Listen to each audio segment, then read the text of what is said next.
दोस्तों, welcome to my YouTube channel. आज हम पढ़ने वाले हैं जनरल साइंस में सामान्य विज्ञान में पीयूष ग्रंथि से स्रावित होने वाले हार्मोन्स और उनके कार्य के बारे में।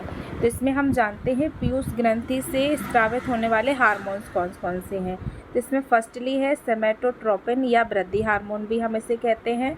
सेकेंड है थायराइड प्रेरक हार्मोन।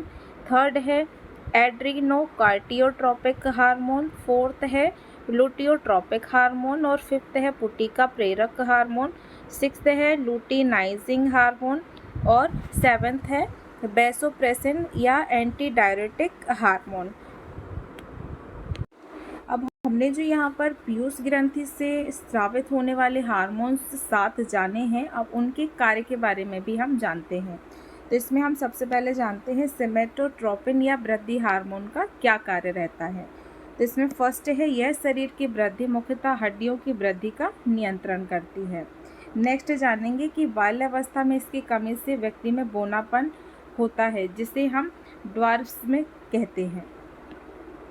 नेक्स्ट जानेंगे वयस्क मनुष्य में इसकी अधिकता से भीमकायत्व, जिसे हम गिगांटिज्म कहते हैं, अथवा एक्रोमिगली विकार उत्पन्न होते हैं। अब नेक्स्ट हम जानते हैं थायराइड प्रेरक हार्मोन। अब इसके क्या कार्य रहते हैं उसके बारे में जानते हैं।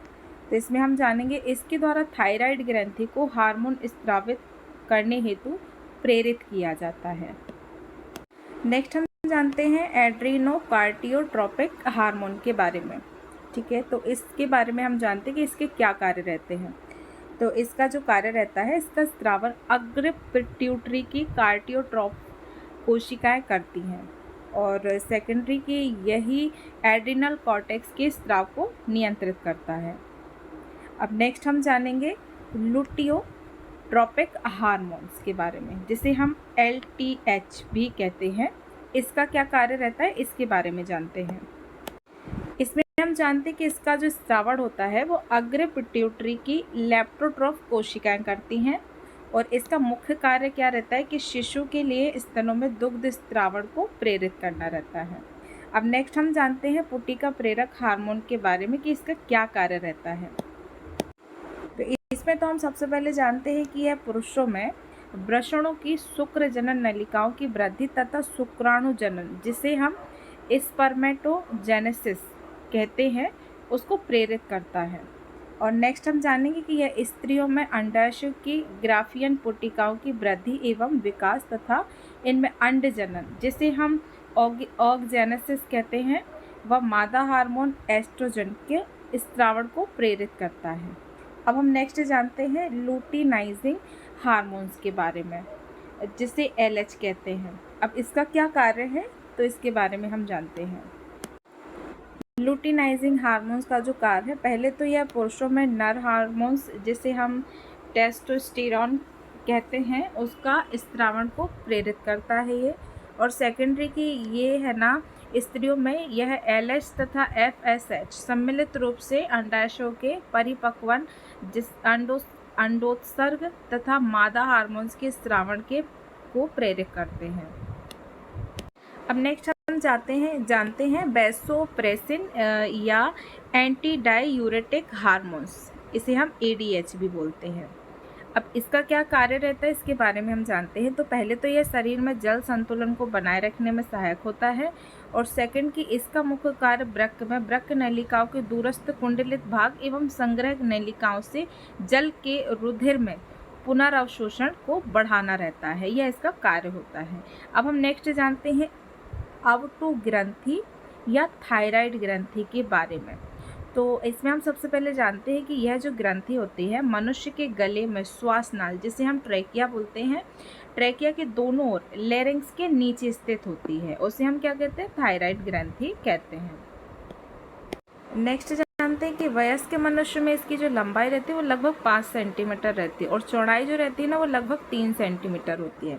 इसका जो भार रहता है ना वो लगभग 25 ग्राम का होता है और इससे टेट्रा आयोडोथायरोनिन या थायरोक्सिन एवं ट्रायोडोथायरोनिन हार्मोन का स्राव होता है।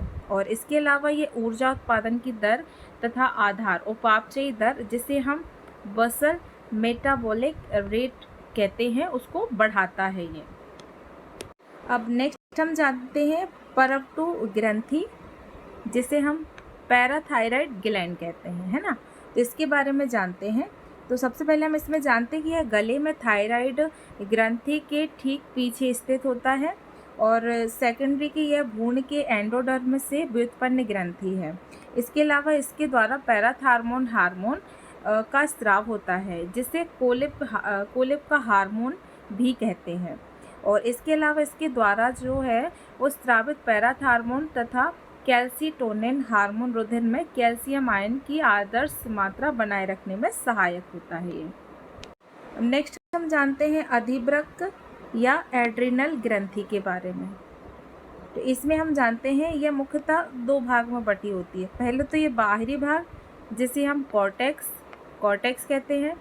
दूसरा बटी होती है ये आंतरिक भाग में, जिसे हम मेड्यूला कहते हैं।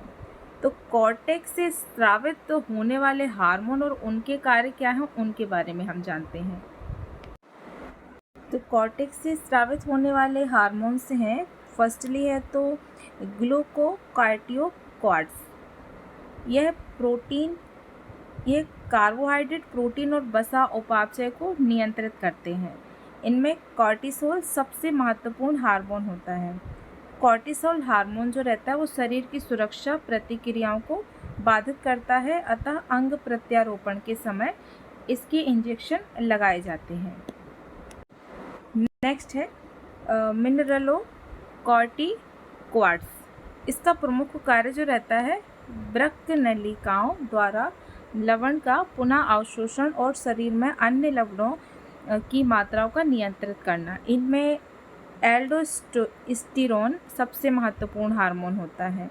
नेक्स्ट है लिंग हार्मोन, जिसे हम सेक्स हार्मोन कहते हैं। यह हार्मोन पेशियों तथा सभी हड्डियों के परिवर्धन, बाह्यलिंगों, बालों के आने का प्रतिमान तथा यौन आचरण का नियंत्रण करते हैं। इसमें जानने वाली बात यह भी है कि एड्रिनल कॉर्टेक्स के क्षतिग्रस्त हो जाने से उपापचय क्रिया में गड़बड़ी उत्पन्न हो जाती है, जिसे एडिशन का रोग कहते हैं, एडिसन डिसीज कहते हैं।